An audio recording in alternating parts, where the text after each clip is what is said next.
हिंदी साहित्य में आज सुनिए देश की प्रतिष्ठित पत्रिकाओं धर्मयुग, साप्ताहिक हिंदुस्तान के किशोर कॉलमों से लेखन की शुरुआत करने वाली आज की प्रतिष्ठित युवा लेखिका सपना सिंह की लिखी हुई कहानी रानी। मेरी ज़ुबानी, मैं हूँ सीमा सिंह। पतिदेव के स्थानांतरण भोपाल के लिए सुनकर मैं खुशी से झूम उठी थी। सीमा भी तो वही है, मेरी बचपन की सहेली। प्राइमरी स्कूल से लेकर कॉलेज तक की शिक्षा हमने एक साथ पाई थी। हमारे घर भी अगल बगल थे। मध्यम वर्गीय परिवारों में बेटियों की शादी तब सबसे बड़ी चिंता हुआ करती। सीमा से बड़ी 2 बहनें तब शादीशुदा थीं। उनके आने जाने, तीज त्योहार, बच्चों का जन्म, मुंडन, सबके व्यवहार निभाने में बेचारे चाचा चाची पस्त रहते। सीमित आय वाला परिवार हमारा भी था, पर हम सिर्फ 2 भाई बहन थे। मैं बड़ी और भाई मुझसे 7 साल छोटा। मम्मी कभी कभार मेरी शादी की चिंता करती भी थीं, पर पापा पूरी तरह से निश्चिंत थे। उन्हें लगता समय आने पर संजोग अपने आप बन जाते हैं, अभी तो मुझे सिर्फ पढ़ाई पर ध्यान देना चाहिए। सीमा बीए के प्रथम वर्ष में थी। मजली दीदी के देवर के विवाह में शामिल होने इंदौर गई थी।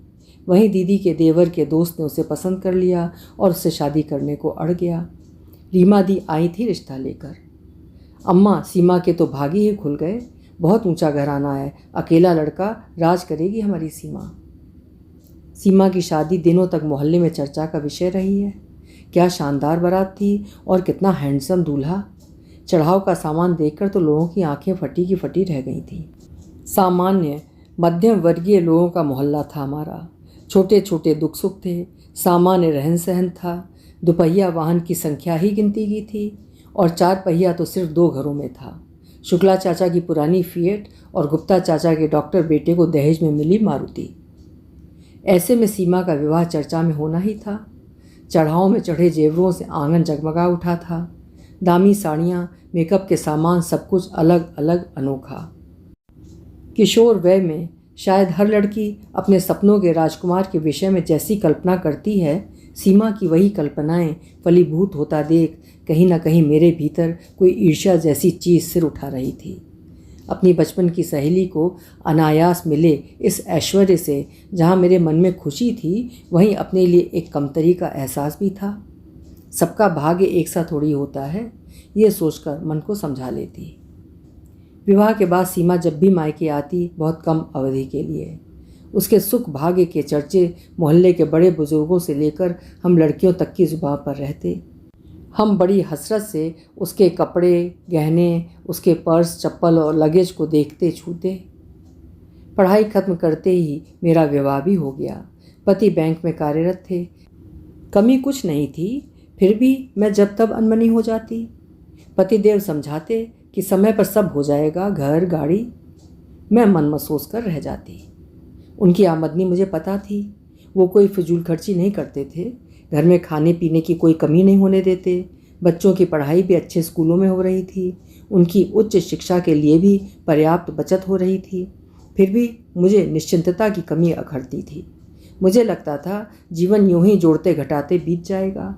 ब्रांडेड कपड़े, महंगे जेवरों, बड़ी गाड़ी और सभी सुख सुविधाओं से लैस घर की ख्वाहिश दिल में रह जाएगी। मेरा मन भी होता मेरा पर्स नोटों से भरा रहे। दुकानों में पसंद आने वाली कोई भी चीज़ खरीदने से पहले मैं भी बजट और जेब के फेर में न पड़ूं। हालांकि इतनी समझ मुझ में थी कि अनावश्यक मांगों को अमन के सामने रखकर मैं घर में कलह का कारण न बनूं। फिर भी अपनी स्थिति को लेकर एक असंतुष्टि कहीं मन के किसी कोने में मौजूद थी, और शायद इसके मूल में सीमा के ठाठ भरे जीवन के कुछ देखे सुने किस्से भी शामिल थे। भोपाल आने के बाद 1 हफ्ता तो घर को सेट करते, बच्चों के एडमिशन, उनके स्कूल ड्रेस, कॉपी किताब आदि की खरीदारी करते ही बीत गया। सीमा को अभी मैंने बताया भी नहीं था कि जल्दी मैं उसके शहर में आ रही हूँ। मैं उसे सरप्राइज़ देना चाहती थी। पहली फुर्सत में ही मैंने उसे फ़ोन लगाया। वो भी चहक पड़ी थी। हम देर तक बातें करते रहे। मैंने उसे घर आने को कहा। उसने मजबूरी बताई, पतिदेव शहर से बाहर गए हैं, उनसे पूछना पड़ेगा। अरे तो फ़ोन करके बता देना, मैंने उतावली से कहा, पर वो नानुकुर करती रही। मेरे साथ मुसीबत थी कि मैं इस शहर में नई थी। यहाँ के सड़कों मोहल्लों का मुझे कुछ आइडिया ही नहीं था। अच्छा चल, तू पता बता, मैं ही किसी तरह मैनेज करके आती हूँ। अगले दिन से मैं अमन के पीछे पड़ गई। उन्होंने भी छुट्टी के दिन चलने का वादा करके पीछा छुड़ाया। अगले संडे मैंने जल्दी जल्दी घर का काम निपटाया और अमन और बच्चों के साथ बाइक पर ठस कर सीमा के घर रवाना हो गई। आजकल बाइक पर बैठते वक्त मेरी अमन से एक झड़प हो जाती थी। अब बाइक पर बच्चों के साथ लटक कर बैठना मुझे हास्यास्पद लगने लगा था। चलो और खिसको, मैंने बेटी को टहोका। अब कहाँ खिसकूं? बेटी भी चिड़चिड़ाई। खैर किसी तरह से मैंने अपने आप को बाइक में अड़साया और हम चल दिए सीमा के घर की ओर। शहर के पॉश एरिया में थी उसकी कोठी। बहुत ढूंढना नहीं पड़ा, सीमा लॉन में खड़ी हमारा इंतज़ार कर रही थी। पता नहीं क्यों मैं चाहती थी कि बाइक पर सवार मेरे परिवार पर उसकी नज़र न पड़े, पर वो बाहर ही खड़ी थी। मुझे फिर अमन पर चिढ़ मचाई। जाने किस मिट्टी का बना है ये इंसान। कोई शौक़ नहीं, अब इतने भी गए बीते नहीं हैं कि कोई छोटी कार भी हम अफोर्ड ना कर पाएँ। पर मेरी ऐसी ख्वाहिशों पर पानी फेरते हुए बोलेंगे, अरे जाने मन, इतने दिन रुक गए हैं तो कुछ दिन और सब्र करो, शानदार गाड़ी लेंगे। थोड़ी देर रुककर अमन बच्चों को लेकर चले गए। मैं बच्चों को रोकने का सोच कर लाई थी, पर दोनों स्टैचू जैसे बैठकर बोर हो रहे थे। शायद अजनबी जगह और भव्यता और वैभव की अति उन्हें असहज बना रहा था। पता नहीं क्यों मुझे तो सीमा भी वहाँ डरी हुई चिड़िया जैसी लग रही थी, जो गलती से किसी और के घोंसले में आ गई हो। वर्षों बाद हम मिले थे। मैं उसके बगल में लेटकर पहले की तरह दुनिया जहान की बातें करना चाहती थी, पर सीमा अपने पतिदेव के खाने की तैयारी में व्यस्त थी, जबकि घर में 2 बाइयाँ थीं। मैंने कहा भी आज इन्हें करने दे। अरे तू नहीं जानती, टेबल पर कुछ भी उनके मन मुताबिक ना हुआ तो शामत मेरी आएगी। एक बार ये लंच ले लें तो फिर मैं फुर्सत से। 2 बजे जीजाजी पधारे। सूटेड बूटेड हॉल में बेडरूम की सीढ़ियाँ चढ़ते उन्होंने एक बार मुझ पर नज़र डाली। मैंने उठकर उनका अभिवादन किया।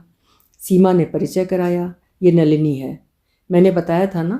उन्होंने एक बार उचटती सी नज़र मुझ पर डाली, सिर को हल्का सा हिलाया और ऊपर चले गए। करीब 15 मिनट बाद नीचे उतरे और डाइनिंग टेबल की ओर चले गए। उन्होंने ना मुझसे कुछ पूछा और ना ही साथ बैठकर खाने का ऑफ़र दिया। सीमा मुस्तैदी से उनकी ओर सब्जी और दाल के डोंगे बढ़ा रही थी। बाप रे, मेरे यहाँ तो संडे को पति और बच्चों की चिल्लम चिल्ला मची होती है। खाने की टेबल पर भी मस्ती चलती रहती है। सीमा का एक ही बेटा है, वो भी हॉस्टल में रहता है। पति पत्नी भी एक औपचारिक तटस्थता से जकड़े लगते हैं। उन्होंने चेहरे पर गंभीरता ओढ़े ही खाना खत्म किया और चुपचाप सीढ़ियाँ चढ़कर अपने बेडरूम में घुस गए। मुझे लगा बहुत सारा तनाव जो अनायास ही कमरे में पसर गया था, उनके जाते ही वो भी चला गया है। सीमा भी रिलैक्स नज़र आ रही थी, मानो पतिदेव ने खाना खाकर उस पर कोई एहसान किया हो या वही जंग जीत गई हो। चल आ जा, उसने मुझे खाना खाने के लिए बुलाया। मेज़ पूरी तरह से भरी हुई थी। यूँ भी सीमा खाना बहुत अच्छा बनाती थी। आज भी उसने कुछ स्पेशल चीज़ें बनाई थीं। मुझे आश्चर्य हुआ, जीजा जी ने इतने अच्छे खाने की तारीफ़ में एक शब्द भी नहीं कहा। मैं कुछ स्पेशल बनाऊं और अमन बिना कुछ कहे खाकर उठ जाएं तो हमारी लड़ाई निश्चित है। खा पीकर हम दोनों हॉल में ही पड़े दीवान पर अधलेटे हो बातें करने लगे थे। दोनों बाइयाँ किचन समेटने में लग गईं। बातें करते करते मैं अपनी दृष्टि की परिधि में आने वाली चीज़ों का मुआयना भी करती जा रही थी। घर के एक एक सामान से वैभव टपक रहा था। सोफ़े, पर्दे, फर्नीचर, एसेसरीज़, सब कुछ एक्सपेंसिव थी, फिर भी कुछ खटक रहा था। सीमा बचपन से बहुत कलात्मक अभिरुचि की थी। शादी से पहले अपने घर की इंटीरियर डिज़ाइनर वो खुद थी। सीमित आमदनी में साधारण चीज़ों से अपने घर को कैसे एक विशिष्टता दी जाए जिसमें स्वयं का व्यक्तित्व भी झलके, ये सीमा ने ही मुझे सिखाया था। अब इस भव्यता में जैसे उसकी सुरुचि कहीं गुम हो गई थी। विशाल ड्राइंग रूम में पीतल की महंगी कलात्मक मूर्तियों की अधिकता न सिर्फ भव्यता का भौड़ा प्रदर्शन लग रहा था, वरन घर वालों की अज्ञानता और फुहड़ता भी प्रदर्शित कर रहा था। मैंने सीमा को कहा, पर वो यही लाते हैं सब कुछ, कहकर दूसरी बात करने लगी। ये दीवान खिड़की के पास से ज़्यादा अच्छा दीवार से सटा हुआ लगता। खिड़की के पास तो ये एथनिक लुक वाली आराम कुर्सी अच्छी लगती। कौन सी चीज़ कहाँ रहेगी, इन्हीं का निर्णय रहता है। सीमा का जवाब था। पर्दे तूने कैसे रंग के लगाए हैं? इतना भड़कीला फर्नीचर, भड़कीली सजावट, दीवार और पर्दे भी भड़कीले रंगों के, कुछ लाउड नहीं लग रहा? सीमा अनमनी सी हो गई। मैंने बताया ना, सब कुछ समर्थ डिसाइड करते हैं, क्या, कहाँ, कितना, सब कुछ। शुरू से मैंने कोशिश की, पर हमेशा मेरी पसंद को लोअर क्लास कहकर मजाक उड़ाया गया। ठीक भी है, घर उनका है, उनके हिसाब से ही रहे। मतलब? फिर उसका क्या है? वो यहाँ क्या कर रही है? महज इन महंगे सामानों की केयर टेकिंग। मेरे मन में ढेरों सवाल कुलबुलाने लगे, पर मैंने उसे जब्त कर लिया। मैं पहले ही अपनी ऊट पटांग सवालों से उसे परेशान कर चुकी थी। एकाएक जाने क्यों मुझे सीमा के घर में सांस लेना मुश्किल लगने लगा। इस सारे ऐशो आराम के बीच सीमा एक सजावटी गुड़िया सी लग रही थी, जिसकी अपनी कोई इच्छा, कोई पसंद नहीं थी। अपने ही घर में एक तिनका भी वो अपनी मर्जी से इधर उधर नहीं कर सकती थी। वहाँ और रुकना मुझे भारी लग रहा था। आने का सारा उत्साह मिट्टी हो गया था। क्या क्या तो सोचा था, अनजाने शहर में प्यारी सहेली से मिलना होगा, दोनों साथ में घूमेंगे, वो इस शहर से परिचित कराएगी, यहाँ की मार्केट, यहाँ अन्य घूमने की जगह पर साथ साथ जाया करेंगे। पर मैंने अमन को फ़ोन लगाया और फ़ौरन आने का हुक्म सुना दिया। मेरी आवाज़ से शायद उन्हें मेरे उखड़े मूड का एहसास हो गया था, इसलिए बिना कुछ पूछे उन्होंने आने की हामी भर दी। मैं खोखली नज़रों से उस राजमहल की रानी को कठपुतली की तरह इधर उधर डोलते देखती बेसब्र होकर पति की प्रतीक्षा करने लगी। अभी आप सुन रहे थे सपना सिंह जी की लिखी हुई कहानी रानी। कहानी आपको कैसी लगी अपने विचार कमेंट सेक्शन में ज़रूर लिखिएगा। कल फिर मिलेंगे। आपका समय शुभ हो।